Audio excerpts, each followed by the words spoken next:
ఓం అజ్ఞానతిమిరాంధస్య జ్ఞానాంజనాశలాకయా చక్షురున్మిలితం येन తస్మై శ్రీగురవే నమః. నమ ఓం విష్ణుపదాయ కృష్ణపృష్ఠాయ భూతలే శ్రీమతే భక్తివేదాంతస్వామినితి నామినే. నమస్తే సారస్వతీదేవి గౌరవాణి ప్రచారిణి నిర్విశేష శూన్యవాది పాశ్చాత్యదేశతారిణి. జయ శ్రీకృష్ణ చైతన్య ప్రభు నిత్యానంద శ్రీ అద్వైత గదాధర శ్రీవాసాది గౌరభక్తవృంద. హరే కృష్ణ కృష్ణ కృష్ణ హరే హరే, హరే రామ రామ రామ హరే హరే. అందరికీ ప్రణామాలు. మనము ఈ డిసెంబర్ 2025 సంవత్సరంలో 24వ తేదీన మనము పండరిపుర ధామ్కి మనమందరం కూడా మంచి యాత్రకు వెళ్తున్నాం. సో ఏ యాత్రకు వెళ్ళినప్పుడు కూడా మనము ఆ యాత్ర యొక్క ఆ యాత్రలో వివిధ భక్తులు చేసినటువంటి భక్తి ఎలాంటిదో, ఆ భక్తి నుంచి మనం ఏం నేర్చుకోవాలో అనేది మనము ఖచ్చితంగా తెలుసుకోవాలి. అంతేగాని యాత్ర అంటే ఏదో పుణ్యం కోసం పోయామా, లేదంటే అక్కడ ఇంకేదో చేశామా, అక్కడ కంఫర్ట్ వెతుక్కున్నామా అన్నట్టు కాకుండా, యాత్ర నుంచి వచ్చేటప్పుడు మనం ఒక రిజల్యూషన్ తీసుకొని రావాలి. అరే నేను ఈ భక్తుల్లాగా నేను ఉంటాను అని చెప్పేసి ఆ రిజల్యూషన్ తీసుకొని రావాలి. అది యాత్ర యొక్క సఫలీకృతమైనట్టు ఆ యాత్ర అప్పుడు. అంతేగాని లేకపోతే పోయి ఒక మంచి అకామిడేషన్ చూసుకొని, మంచి ట్రాన్స్‌పోర్టేషన్ చూసుకొని, మంచి భోజనాలు చేసుకొని వచ్చేద్దామా అన్నట్టుంటే దాన్ని యాత్ర అనరు. దాన్ని వెకేషన్ అంటారు. అవునా? సో మనమందరం వెకేషన్‌కి వెళ్ళట్లేదు. మనమందరం యాత్రకి వెళ్తున్నాం. సో దాంట్లో భాగంగా మనము ఈ 5 రోజులు మనము మన మనసులని విఠ్ఠల నాథుని యొక్క లీలల గురించి విని మన మనసుల్ని ఫిల్ చేసుకోవాలని ఈ ఒక సీరీస్ స్టార్ట్ చేస్తున్నాం. ఆ సీరీస్ పేరు మనము పాండురంగ వైభవము అని పెట్టుకున్నాం. సో మనము ఈ రోజు నుంచి రోజొక హాఫ్ అన్ అవర్, రోజొక 30 నిమిషాలు చక్కగా భగవంతుని యొక్క లీలలను విని దాన్ని మన మనస్సులో నింపుకొని, అక్కడ పోయినాక మనము ఎంతో జాయ్‌ఫుల్‌గా విఠలుడిని మనము ప్రార్థించాలి. అసలు విఠలుడు ఎవరు? అసలు ఆయన అలా ఎందుకున్నాడు? ఈయనకు కృష్ణుడికి మధ్య వ్యత్యాసం ఏంటి అని చెప్పేసి మనకు తెలియాలి.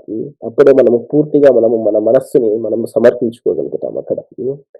సో మనకు యాత్ర ఎలా చేయాలి అనే దానికి చాలా ఎగ్జాంపుల్స్ మనకు మన శాస్త్రాలు అందిస్తున్నాయి. దాంట్లో ఒక పర్ఫెక్ట్ ఎగ్జాంపుల్ ఏంటంటే అక్రూర ఎగ్జాంపుల్. మీ అందరికీ తెలుసు. అక్రూర కంసుడి దగ్గర ఉంటాడు. సో ఎప్పుడైతే కృష్ణుడు ఒక 11 సంవత్సరాలు వస్తాయో కృష్ణుడికి, అప్పుడు కంస ఎవరిని, మన అక్రూరుణ్ణి ఇచ్చి పంపిస్తాడు. ఏమని? కృష్ణ బలరాములని ఇద్దరిని తీసుకురా అని చెప్పేసి. అప్పుడు అక్రూరుడు తన రథం పైన బృందావనికి వెళ్తాడు. ఎందుకు? కృష్ణ బలరాముని తీసుకురావడానికి. కృష్ణ బలరాముని తీసుకురావడానికి తన రథం పైన వెళ్తున్నప్పుడు అక్రూరుడు కొన్ని ఆలోచిస్తున్నాడు. ఏమని? అయ్యో నేను ఏం తపస్సులు చేశాను, నేను ఎటువంటి దాన ధర్మాలు చేశాను, నేను ఇంకా ఎన్ని యజ్ఞాలు చేశాను. నేను ఒక క్రూరమైన కంసుడి దగ్గర ఉండే నేను ఒక అక్రూరుడు లాగా, క్రూరత్వం లేనివాడు అక్రూరుడు. సో క్రూరమైన కంసుని దగ్గర పనిచేసే నేను ఎన్ని దాన ధర్మాలు చేసుంటా, ఎన్ని యజ్ఞాలు చేసుంటా నా పూర్వజన్మలో. ఇప్పుడు నేను స్వయంగా భగవంతుణ్ణి, బలరాముణ్ణి చూసే అదృష్టం దొరికింది నాకు. స్వయంగా పర్సనల్‌గా. కృష్ణుడు ఎలా ఉంటాడు? పీతాంబర వస్త్రంలో ఉంటాడు. ఎలా ఉంటాడు? డార్క్ కాంప్లెక్షన్, డార్క్ బ్లూ కలర్‌లో ఉంటాడు. డార్క్ బ్లూ కలర్‌లో ఉన్నటువంటి యెల్లో గార్మెంట్స్ వేసుకున్నటువంటి ఆ కృష్ణుడిని నేను చూడబోతున్నాను.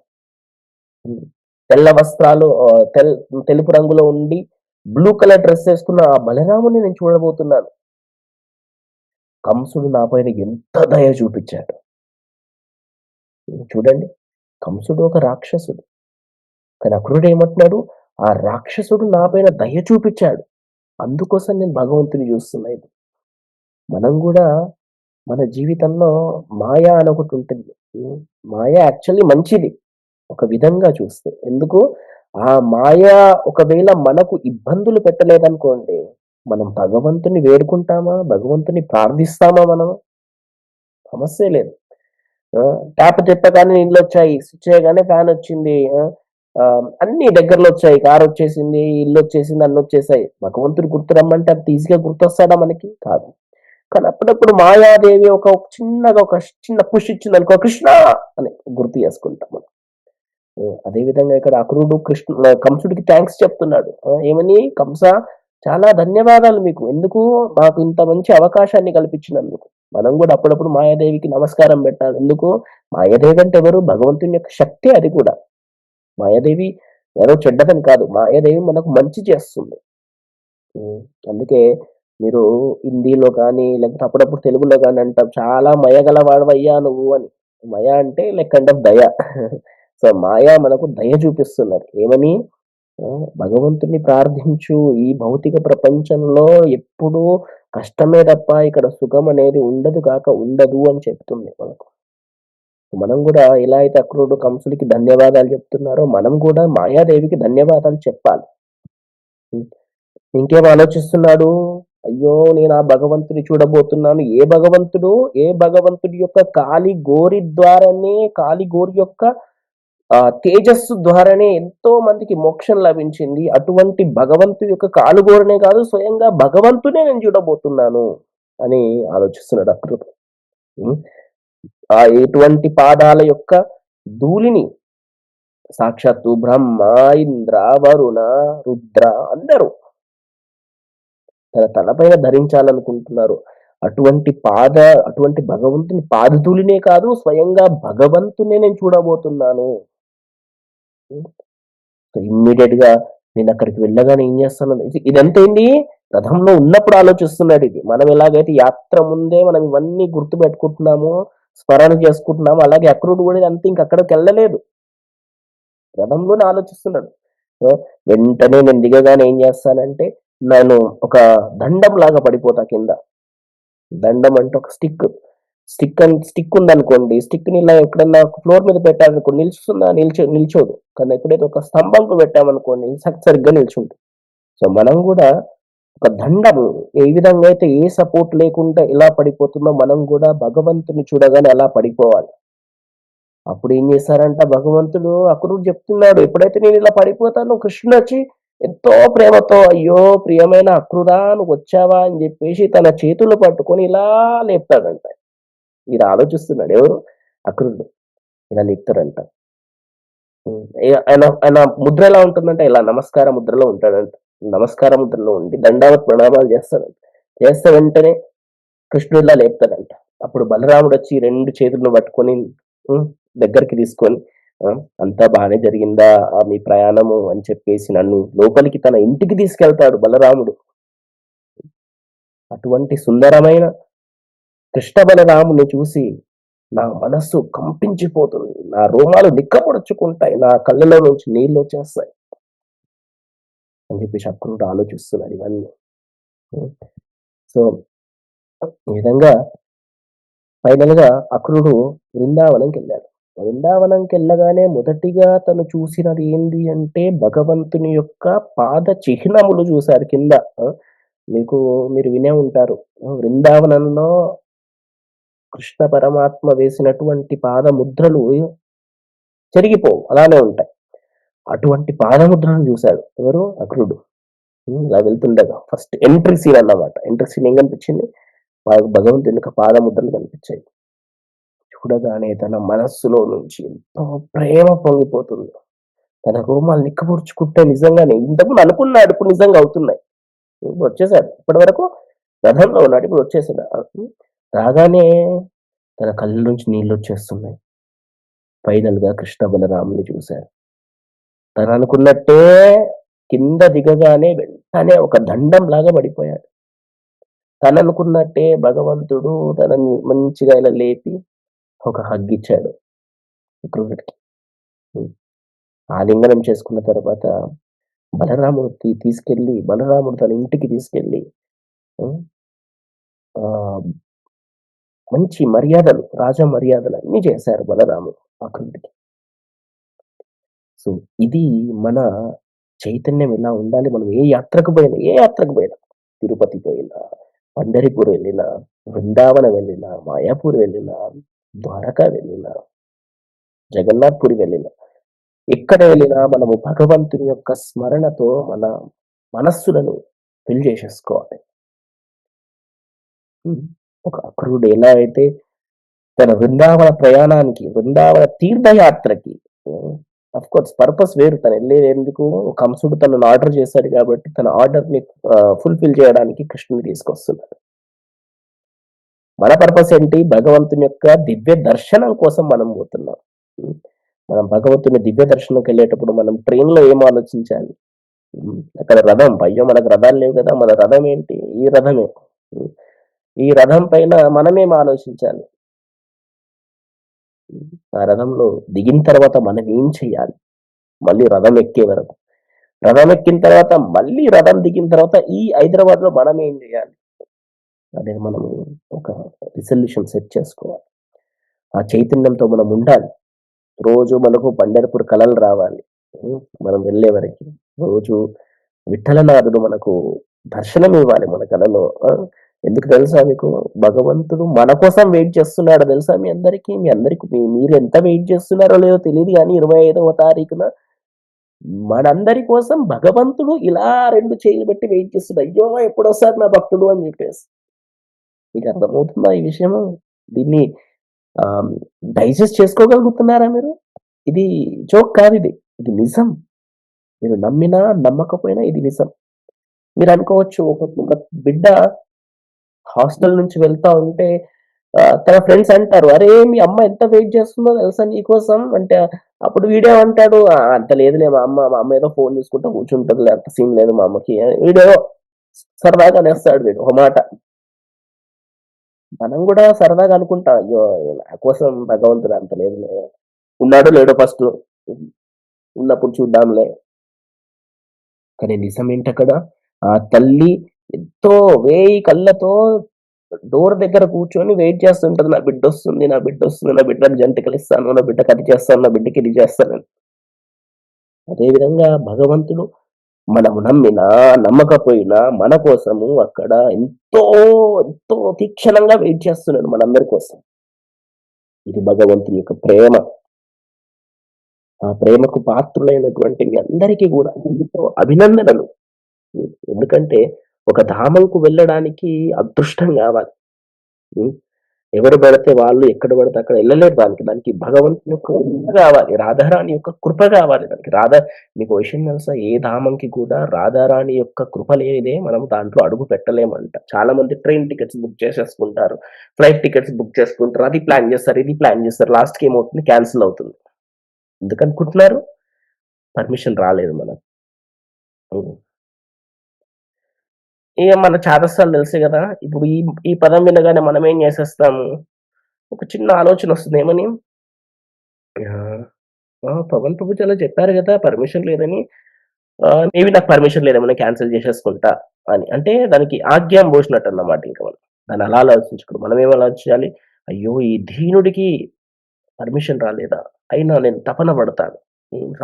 శ్రీమతి రాధాని ఎంతో కరుణామయిదిగా సో, నా మీద దయ తలిచి నాకు పర్మిషన్ ఇస్తుంది అని వెయిట్ చేయాలి. అంతేగాని జెప్పేసి ఈ పదం పట్టుకొని మేబీ నాకు పర్మిషన్ లేదేమో ఒక చిన్న కారణం పెట్టుకొని నేను క్యాన్సెల్ చేసేస్తాను అనుకోకూడదు మనం. తపన పడాలి. ఆ తపన పడితే మనందరి తల్లైనటువంటి శ్రీమతి రాధారాణి మనందరికి పర్మిషన్ ఖచ్చితంగా అది ఇస్తుంది.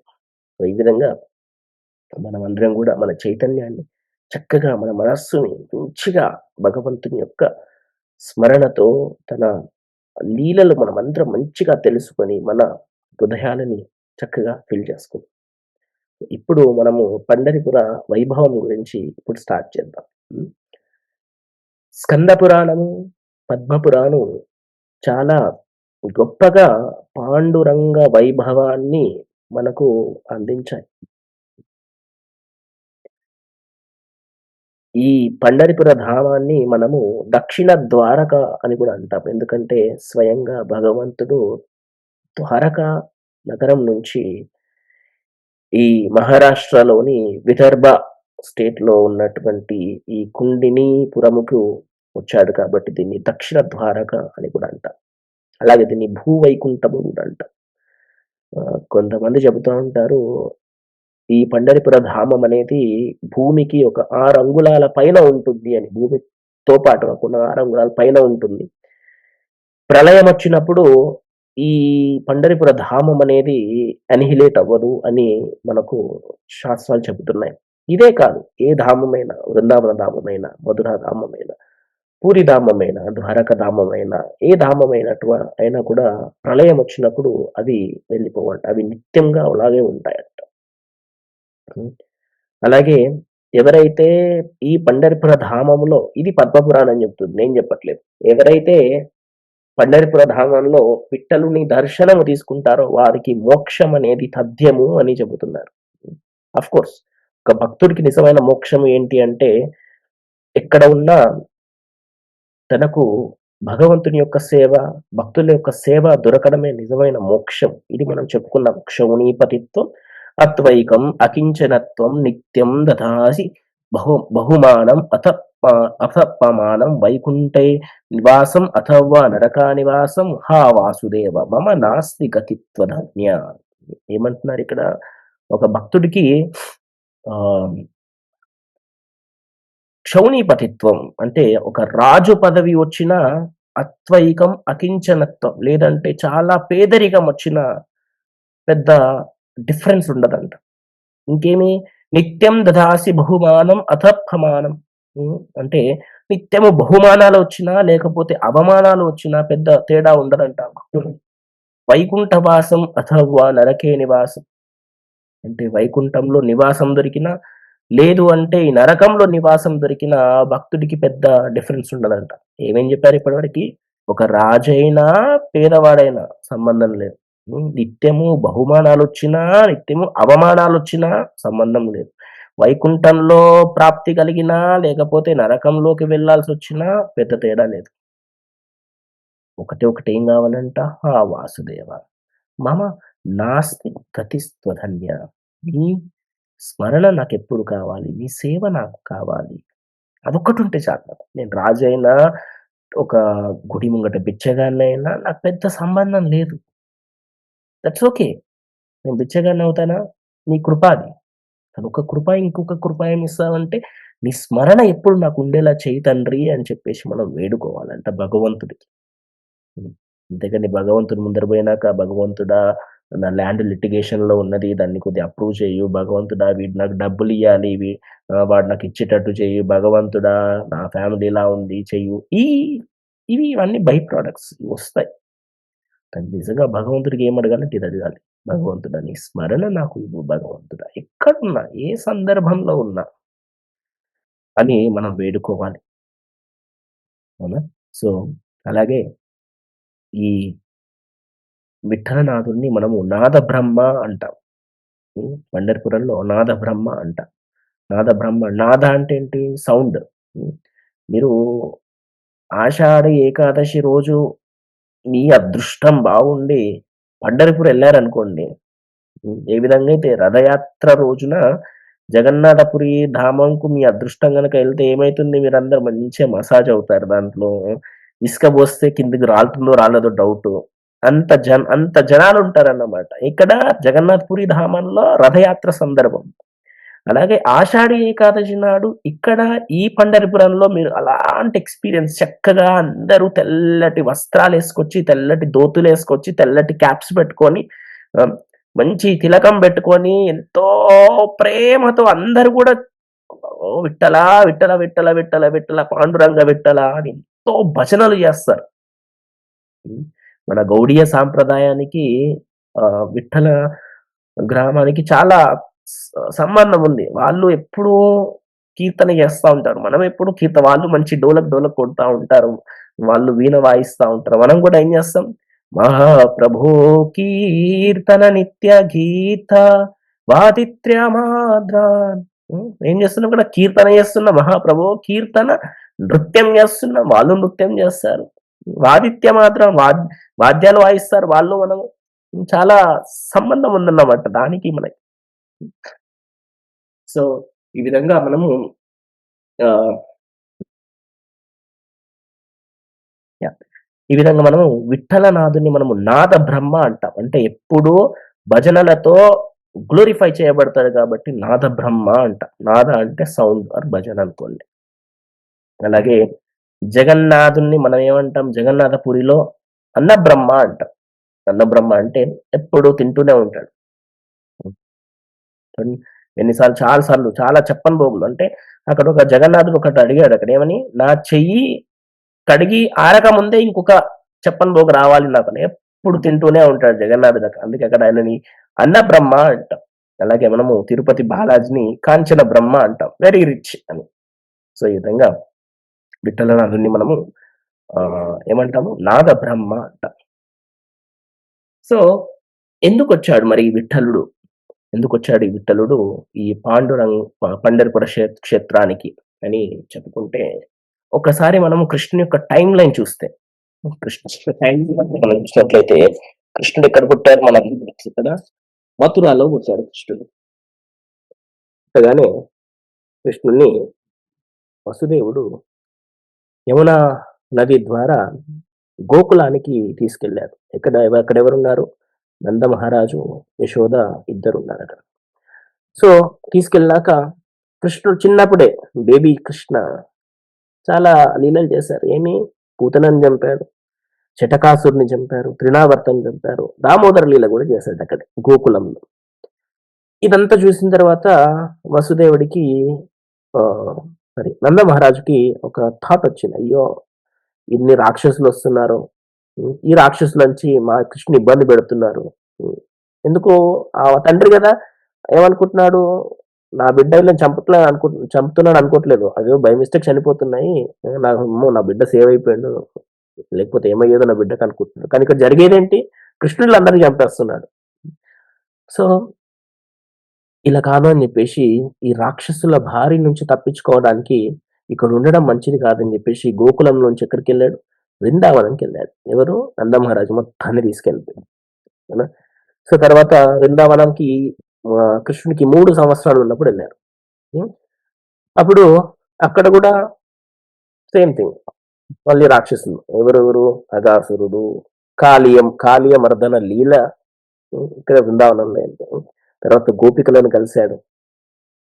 ఈ గోకులంలో వాత్సల్య రసం ఎక్కువుండేది. ఎప్పుడైతే వృందావనంకొచ్చారో గోపికల్ని కలిసారో అక్కడి నుంచి మాధుర్య భావం పెరిగింది భగవంతుడికి. అక్కడ వాత్సల్య భావం. ఇక్కడ మాధుర్య భావం బృందావనంలో. తర్వాత బ్రహ్మ విమోహన లీల గూడా ఇక్కడే జరిగింది. గోవర్ధన లీల గూడా ఇక్కడే జరిగింది. తర్వాత రాసలీల గూడా ఇక్కడే జరిగింది. ఇదంతా అయ్యేసరికి భగవంతుడికి అన్ని లీలలు చేసేసరికి 11 సంవత్సరాలొచ్చాయి భగవంతుడికి. హ్మ్. భగవంతుడికి 11 సంవత్సరాలు రాగానే కంసుడు అక్రూరుడిని మొదట్లో చెప్పుకున్నాం గదా! మనం అక్రూరుడొచ్చాడని. ఏ సందర్భంలో వచ్చాడు? ఈ సందర్భంలో. భగవంతుడికి 11 సంవత్సరాలు ఉన్న సందర్భంలో అక్రూరుడు కృష్ణ బలరాముడిని తీసుకెళ్ళడానికి వచ్చారు. తర్వాత కృష్ణ బలరాములు, నందమహారాజు ముగ్గురు ఎళ్లారు. తర్వాత రిటర్న్ వెళ్ళొచ్చు. అది అది డిఫరెంట్ కథ. అది మనం తర్వాత ఎప్పుడైనా చెప్పుకుందాం. అది చాలా ఎమోషనల్ కథ. తర్వాత మనం ఎప్పుడైనా చెప్పుకుందాం. గుర్తు చేయండి. ఆహ్, సో, తర్వాత అక్రూర వచ్చారు. 11 సంవత్సరాలు ఉన్నప్పుడు భగవంతునికి ఆ అక్రూర వస్తుండగా ఈ స్మరణ చేసుకుంటూ వస్తున్నాడు. ఒక తీర్థయాత్రకొచ్చినట్టు. అది మనం చెప్పుకున్నాం ఆల్రెడీ. తర్వాత ఆహ్, భగవంతుడు ఎక్కడికెళ్ళాడు మళ్ళీ? మథురకెళ్ళాడు. మథురకు వెళ్ళగానే అక్కడ కంస, చాణూర ఇలా వివిధ రాక్షసులను అక్కడ కూడా చంపారు. తర్వాత సాందీపని ఆశ్రమం కోసం ఇక్కడ మధ్యప్రదేశ్‌లో ఉన్నటువంటి ఉజ్జయిని అనే క్షేత్రానికి 64 కళలను నేర్చుకోవడానికి 64 రోజుల పాటుగా భగవంతుడు అక్కడున్నాడు. ఎవరి దగ్గర? సాందీపని ముని దగ్గర. సో, భగవంతుని యొక్క గురువెవరు? సాందీపని ముని. అక్కడ చక్కటి 64 కళలు, 64 రోజులు నేర్చుకొని తిరిగి మళ్ళీ ఎక్కడికొచ్చారు? మథురాకొచ్చారు. అక్కడ తర్వాత కుబ్జను కలవడం గాని, తర్వాత జరాసంధ అంటే కంసుని యొక్క మామ. కంసుని యొక్క మామ కంసుడిని చంపినందుకు కృష్ణుడి మీద ప్రతీకారం తీర్చుకోవడానికి చాలా అటాక్స్ చేశాడు. ప్రతి సంవత్సరం ఒక అటాక్ చేసేటోడు. ఓడిపోయేవాడు, ఎళ్ళిపోయేవాడు. ఇలానే కానీ ఎప్పుడు కూడా కృష్ణుడు తనని చంపలేదు. ఫైనల్‌గా భీమ చంపాడు. అది వేరే విషయం. సో, ఈ విధంగా అటాక్స్ చేసేసరికి ఏ విధంగా అయితే నంద మహారాజు రాక్షసుల ధాటి నుంచి తప్పించుకోవడానికి గోకులం నుంచి బృందావనంకెళ్లాడో, తండ్రి ఆలోచించినట్టు కొడుకు ఆలోచిస్తున్నారు కాబట్టి ఇక్కడ కృష్ణుడు కూడా అయ్యో! ఈ రాక్షసుల వల్ల నా ప్రజలందరూ ఇబ్బంది పడుతున్నారు అని చెప్పేసి ఆహ్, మధుర నుంచి ఒక సెపరేట్ సిటీ బిల్డ్ చేశాడు భగవంతుడు. ఎక్కడ సముద్రం గర్భంలో ద్వారకా నగరాన్ని బిల్డ్ చేశాడు విశ్వకర్మ హెల్ప్ తీసుకొని. హ్మ్. Vishwakarma, Vishwakarma is eternal architect. అవునా? ఇక్కడ ఇంద్రప్రస్థ ఎవరు చేశారు? విశ్వకర్ముడు చేశారు. అవునా? సో, ఈ విధంగా విశ్వకర్మ ద్వారా మనకు భగవంతుడు 32 సంవత్సరాలున్నప్పుడు ద్వారకా నగరాన్ని బిల్డ్ చేశారు. తర్వాత అక్కడ రుక్మిణీదేవిని పెళ్లి చేసుకున్నాడు భగవంతుడక్కడ. రుక్మిణీదేవిని పెళ్లి చేసుకున్నాడు. అలాగే 16,108 మందితో మంచిగా చక్కగా పెళ్లి చేసుకొని పద 1,61,16,000 అహా! 1,61,080 సంతానాన్ని కృష్ణుడు కన్నాడు. హ్మ్. అంటే ఒక్కొక్క రాణికి 10, 10 సంతానం చొప్పున 16,108 ఇంటూ 10 సంతానాన్ని కృష్ణుడు కన్నాడు. దాంట్లో ప్రధానంగా మనకు తెలిసింది రుక్మిణి యొక్క సంతానమైనటువంటి ప్రద్యుమ్న, ఆ మనుమడైనటువంటి అనిరుద్ధ. సో, వీళ్ళు మనకు తెలిసిన పేర్లు. సో, తర్వాత ఇదంతా అయ్యేసరికి ఒక 40 సంవత్సరాలు పట్టింది. తర్వాత 72వ సంవత్సరంలో ఈ రాజసూయ యజ్ఞం మనం భీష్మ స్థుతిలో ఎంతో డీటెయిల్డ్‌గా చెప్పుకున్నాం. మీరెళ్లి రికార్డింగ్స్ ఉన్నాయి భీష్మ స్థుతి అది వినండి. దాంట్లో రాజసూయ యజ్ఞం గురించి కూడా చక్కగా చెప్పుకున్నాం. ఇంద్రప్రస్థలు చేసినటువంటి యజ్ఞం గురించి. తర్వాత ద్రౌపది వస్త్రాపహరణము ఇవన్నీ అయిన తర్వాత భగవంతుడు భగవద్గీత బోధించాడు. మళ్ళీ ఇక్కడ హస్తినాపురంలో కురుక్షేత్రంలో మళ్ళీ తిరిగి మథురకు వచ్చాడు భగవంతుడు. ఈ భౌతిక ప్రపంచంలో తన లీలలను ముగించారు. ఇది కృష్ణుని యొక్క టైమ్‌లైన్. వెరీ హై లెవెల్‌లో. ఒక్కొక్క ఎలిమెంట్‌కెళ్తే ఒక్కొక్క సంవత్సరం చెప్పుకోవచ్చు మనం. ఇది వెరీ హై లెవెల్ మన మన అండర్‌స్టాండింగ్ కోసం. సో, ఈ సందర్భంలో రుక్మిణిని పెళ్లి చేసుకున్నాడు గదా! మనము ఎక్కడ 32 ఆ సమయంలో 32 సంవత్సరాల సమయంలో. అక్కడ కొద్దిసేపు ఆగుదాం మనం.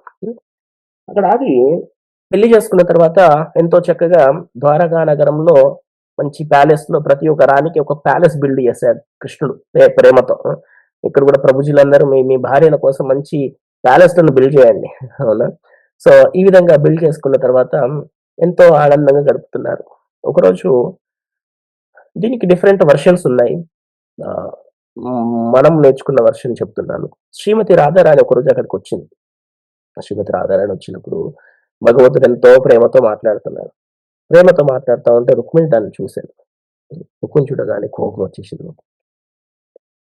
రుక్మిణి కోపం రాగానే ఒక ఆడపిల్ల కోపమొస్తే ఎక్కడికెళ్తారు సాధారణంగా? అమ్మ దగ్గరికెళ్ళిపోతారు. ఈ అమ్మ ఊరెక్కడ? రుక్మిణి యొక్క తల్లిగారి ఊరెక్కడ?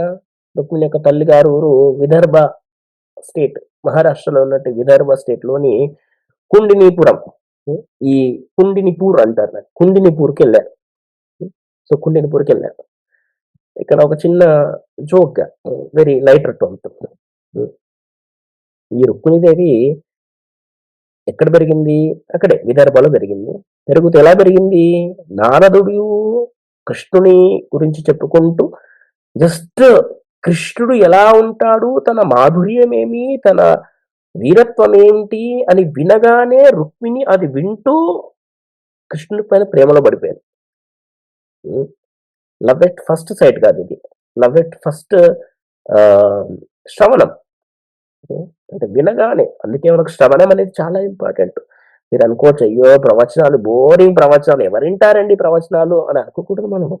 ఈ ప్రవచనాలు మనకు భగవంతుని యొక్క దర్శనాన్ని కలిగిస్తాయి. మీరు చూడండి ఇంతసేపు మాట్లాడుకున్నాం గదా! ఎక్కడో దగ్గర మీకు భగవంతుడు కనిపించలేదా? మనస్సుకి. సో, శ్రవణం అనేది చాలా ఇంపార్టెంట్. ప్రవచనాలు వినాలి ఎంతో శ్రద్ధగా. చక్కగా ఒక బుక్కు, పెన్ను పెట్టుకొని ఇంపార్టెంట్ పాయింట్స్ కూడా చక్కగా రాసుకోవాలి. ఎందుకంటే కలియుగంలో ఉన్నాం గదా! మనం మర్చిపోతాం.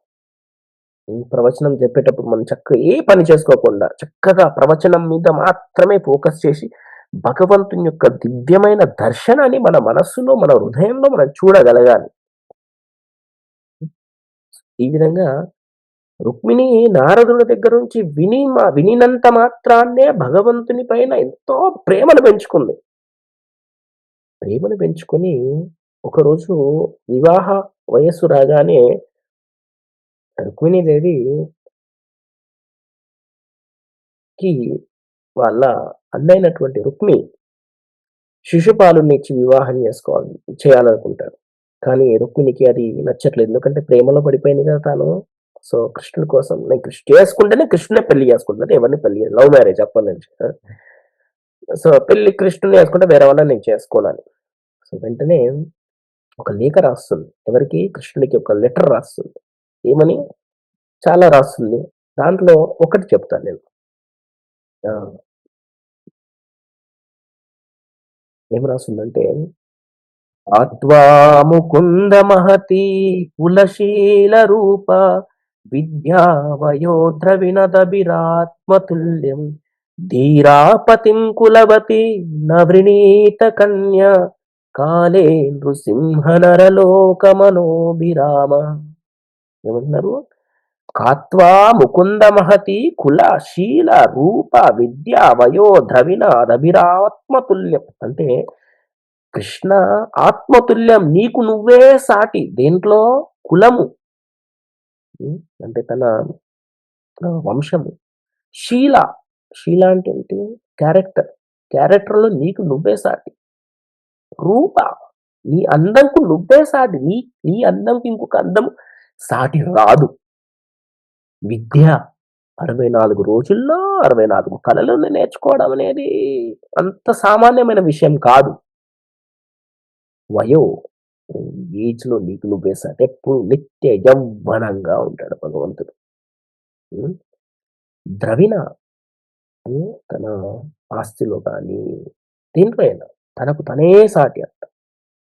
నెక్స్ట్ ఏమంటుంది ఇక్కడితో ఆగేసిందా? లేదు. ధీరాపతిం కులవతి నభృణీత కన్య. ఏ కులవతి, ఏ మంచి వంశంలో ఒక మంచి అమ్మాయి నిన్ను భర్తగా కావద్దు అనుకుంటుంది. నువ్వు భర్తగా రావడం ఒక స్త్రీకి అదృష్టం. ధీరాపతిం, పతిం అంటే ఇక్కడ హస్బెండ్. ధీరాపతిం కులవతి నవృణీత కన్యా కాలే నృసింహ నరలోక మనోభిరామ. ఓ అభిరామ,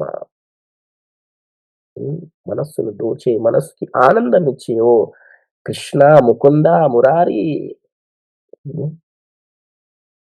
అని చెప్తుంది. ఇది పెళ్లికి ముందు వర్షం. పెళ్లి తర్వాత ఏం చేస్తుంది? ఇప్పుడు కోప్పడుతుంది కృష్ణుడిపై. మనం కూడా పెళ్లికి ముందు నీకోసం నేను చందమామ తీసుకొస్తా, తర్వాత చందన బ్రదర్స్ నుంచి శారీ కూడా తీసుకురావు పెళ్ళైన తర్వాత. అవునా?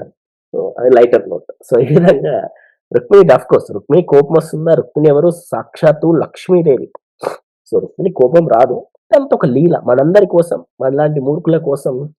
మన మూర్ఖుల జీవితంలో ఎప్పుడు ఏముంటుంది? బాధనే ఉంటుంది. మన మూర్ఖుల జీవితంలో కొద్దిగా సంతోషాన్ని నింపడానికి భగవంతుడు, లక్ష్మీదేవి ఇలా అప్పుడప్పుడు లీలలు. ఎలా అయితే ఒక పిల్లవాడు, మీ ఇంట్లో పిల్లవాడు ఏడ్చాడనుకోండి, అప్పుడు మీ తల్లిదండ్రులు ఏం చేస్తారు?